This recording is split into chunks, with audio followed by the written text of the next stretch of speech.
नमस्कार दोस्तों, हॉकफिट न्यूज़ में आप सभी का हार्दिक स्वागत है। दोस्तों, हरियाणा के उप मुख्यमंत्री दुष्यंत चौटाला मंगलवार को फरीदाबाद में जिला परिवाद एवं कष्ट निवारण समिति की बैठक में शामिल हुए। इस दौरान उन्होंने सोनिया गांधी और पूर्व मुख्यमंत्री भूपेंद्र सिंह हुड्डा पर जमकर निशाना साधा। बड़ा खुलासा किया है सोनिया गांधी के बारे में, बड़ा आरोप है। दोस्तों, सबसे पहले कमेंट में नमो नमो लिख दें, क्योंकि आज नरेंद्र मोदी जी का ही विजन है कि दुष्यंत चौटाला जैसे यंग व्यक्ति को हरियाणा जैसे राज्य का उप मुख्यमंत्री बनाकर उन्होंने जो संदेश दिया है देश के, हरियाणा को, विशेषकर हरियाणा के युवाओं को, कि अब ये देश अनुभव के साथ साथ युवा जोश को भी साथ में लेकर चलता है। तो कमेंट में लिखें नमो नमो। साथ ही साथ दोस्तों, दुष्यंत चौटाला जी ने भूपेंद्र हुड्डा पर तंज कसते हुए कहा कि वो हमारी सरकार के खिलाफ अविश्वास प्रस्ताव क्या लाएंगे जब हुड्डा अपनी ही पार्टी कांग्रेस में विश्वास खो चुके हैं। तो ये कहते उन्होंने चुटकी लेते हुए, जिस तरीके से कहते हैं ना कि कह कर ले ली, तो वही स्थिति उन्होंने भूपेंद्र सिंह हुड्डा की कर दी। और अब तो उन्होंने ये भी कहा कि अब तो हुड्डा सोनिया गांधी के खिलाफ ही अविश्वास प्रस्ताव लाने की तैयारी में है। यानी जो कांग्रेस में जो दो फाड़ जो पिछले 2-3 दिन से सुन रहे हैं, उसकी तरफ पूरा इशारा कर दिया है। और अब ये जो मुद्दा है, कहते हैं बात निकली है तो दूर तक लग जाएगी। अब खाली कांग्रेस के बागी नेताओं का गुट ही सम्मिलित नहीं होगा, बल्कि साथ साथ राहुल गांधी और सोनिया गांधी जैसे कांग्रेस पार्टी के जो बादशाह जिन्हें कहा जाता है सल्तनत का, उसका कांग्रेस सल्तनत की बादशाहत पे से उनके बादशाहत को हटाया जाएगा, उनके ताज को छीना जाएगा सोनिया के, और सोनिया के खिलाफ पूरी जांच तक शुरू हो सकती है, जिस तरीके का सूत्रों का मानना है।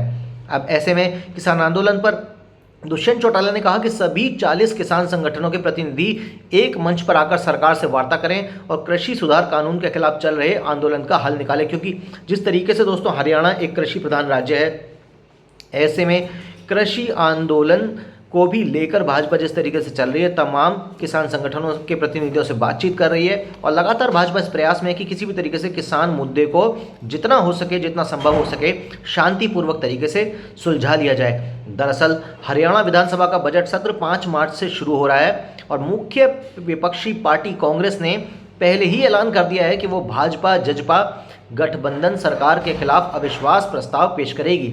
पिछले दिनों कांग्रेस विधायक दल की बैठक में जिस तरीके से ये फैसला लिया गया कि केंद्र के तीनों कृषि कानूनों के खिलाफ राज्य सरकार को घेरेगी, ऐसे में भूपेंद्र सिंह हुड्डा का कहना था कि पार्टी विधानसभा के अंदर और बाहर किसानों के मुद्दे पर हरियाणा सरकार पर दबाव बनाएगी। लेकिन ये दबाव तो छू मंतर करके फू हो गया, क्योंकि जिस तरीके से तगड़ी पटकनी इसे कहा जाता है राजनीति में, जो दुष्यंत सिंह चौटाला ने उन्हें दी, अभी उतने अनुभवी भी नहीं है राजनीति में अगर हुड्डा के मुकाबले में बात करी जाए, लेकिन जिसे कहते हैं ये बातों के धनी है, ये बात तो मानना ही पड़ेगा। और विशेषकर जिस तरीके से उनका कॉन्फिडेंस है, भूपेंद्र सिंह हुड्डा को the big giant of Haryana कहा जाता है। ऐसे में, और आपको बता दूं कि अमेज़ॉन प्राइम वीडियो पर आई एक सीरीज़ में, क्रिकेट के ऊपर एक सीरीज़ आई थी, उसमें इशारा भी किया गया था, एक बहुत बड़े हरियाणा के बिजनेसमैन दिखाए गए थे और राजनेता भी दिखाए थे, उनको भूपेंद्र सिंह हुड्डा की तरफ इशारा करके बताया गया था। अब ऐसे में कि हरियाणा विधानसभा चुनाव 2019 में भाजपा को 40, जननायक जनता पार्टी यानी जजपा को 10 और कांग्रेस को 31 सीटें मिली थी, जबकि अन्य के खाते में 9 सीटें गई थी। प्रदेश में आज भाजपा और जजपा गठबंधन की सरकार है। जजपा नेता दुष्यंत चौटाला को डिप्टी सीएम बनाया गया था, और विधानसभा में संख्या बल के हिसाब से भाजपा जजपा सरकार को फिलहाल तगड़ा बहुमत हासिल है, इसलिए अविश्वास प्रस्ताव से सरकार को कोई विशेष खतरा नहीं है। ये तो कांग्रेस के पास, जिसे कहते हैं ना, खिसियानी बिल्ली खम्मा नोचे, दोस्तों कहावत तो आपने सुनी ही होगी। अब इसी बात को लेकर जो बड़ी खबर इसमें आ रही है, किसान आंदोलन से भी संबंधित यह है, वो ये है कि दोस्तों दिल्ली की सीमाओं पर जिस तरीके से जो दोनों सीमाएं दिल्ली की, उन पर जो चल रहा किसानों का आंदोलन है, उसके खिलाफ अब लोगों का जो गुस्सा है वो फूटने लगा है। ताज़ा रिपोर्टों के अनुसार इन धरना स्थलों के आसपास रह रहे लोग इसके लिए किसान नेताओं को जिम्मेदार मान रहे हैं और उनके खिलाफ प्रदर्शन करने लगे हैं। इससे पहले भी किसानों के प्रदर्शन के खिलाफ आवाज़ें उठने लगी थीं। टीकरी बॉर्डर, सिंधु बॉर्डर और यूपी गेट पर किसानों का धरना बीते हुए 3 महीनों से अधिक समय से चल रहा है। ऐसे में लोगों को जहां प्रतिदिन आवागमन में अवरुद्ध हो रहा है, लोगों को परेशानी हो रही है, लेकिन किसान आंदोलन है कि वो हटने को, मानने को राजी नहीं है। जबकि तमाम 26 जनवरी को जो फसाद हुआ, जिस तरीके से लाल किले पर मजहबी झंडा लहरा दिया गया, उसके बाद जिस तरीके से इस किसान आंदोलन की किरकिरी हुई, तमाम ऐसे लोग जो किसान आंदोलन का इससे पहले समर्थन करते थे, उन्होंने भी इस आंदोलन से अपना समर्थन वापस ले लिया। लेकिन ये कैसा किसान आंदोलन है जो रुकने को तैयार ही नहीं है। मतलब कुछ लोगों को लग रहा है कि खेती खेती करते करते इतना बोर हो गए हैं कि अब आओ अब थोड़ा आंदोलन आंदोलन खेल लेते हैं थोड़े समय। तो बहरहाल इस आंदोलन में जिस तरीके के लोग हैं आप भली भांति जानते हैं कि ये वो मोटे सेठ हैं जिन्होंने अभी तक बाज़ार की मंडियों पे अपना कब्ज़ा अपना दबदबा बना रखा था, और आज जब मंडियों से इनका ये हक इनका छिन रहा है क्योंकि इन्होंने सालों तक किसानों के ऊपर शोषण किया, अत्याचार किया। तो जिस तरीके से वे भारत में एक समय पर जमींदारी प्रथा को समाप्त किया, आज लोग जानते हैं कि उसके कितने बेनिफिट्स मिले। इसी प्रकार से जमींदारी प्रथा की तरह से ही जो बन गया है कि मंडी में जो बड़े बड़े करोड़पति अरबपति जो आड़ती हैं वो जिस तरीके से किसान को मिनिमम प्राइस पर ज़बरदस्ती उसको गला घोटने के लिए जैसे उसकी पूरे बाज़ार में रेट कम करवा देते हैं ताकि जितना सस्ता हो सके उतने में किसान का माल खरीद सकें।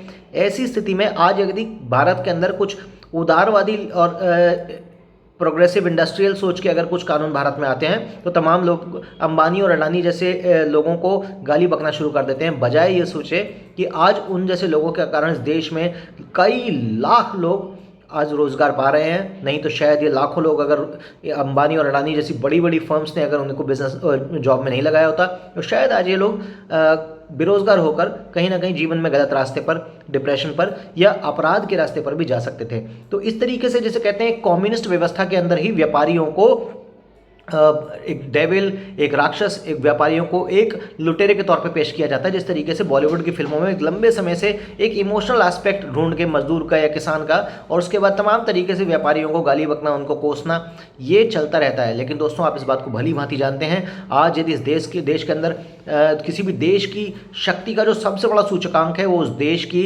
व्यापार स्थिति होती है, उस देश की इकोनॉमी होती है, उसकी अर्थव्यवस्था होती है।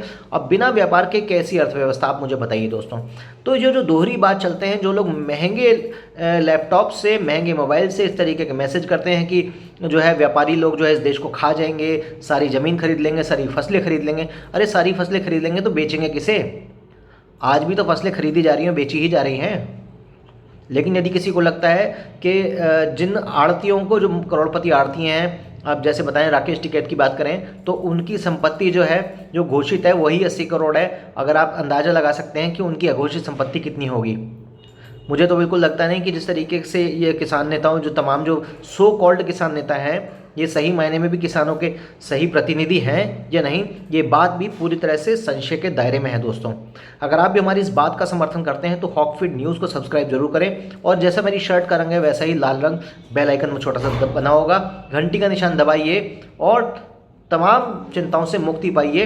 अब बस इतना कर्म आप अपनी तरफ से कर दीजिए। देश हित में बोलने का काम मेरा है, आपका काम खाली शेयर करने का है। आप वीडियो को शेयर कीजिए, हमारी आवाज़ देश के हर व्यक्ति तक पहुंचाएं ताकि लोग समझ सकें कि आज जिस तरीके से देश के अंदर किसान आंदोलन के नाम पे वामपंथ का जहर लोगों को घोट घोट के पिलाया जा रहा है, ये आने वाले समय में भारत के जो आम नागरिक हैं उनके लिए बहुत भारी पड़ सकता है। और ये किस रूप में आएगा शायद इस बात का सही अंदाजा अभी कोई नहीं लगा सकता। अभी के लिए खाली इतना ही। जय हिंद, जय भारत, नमस्कार।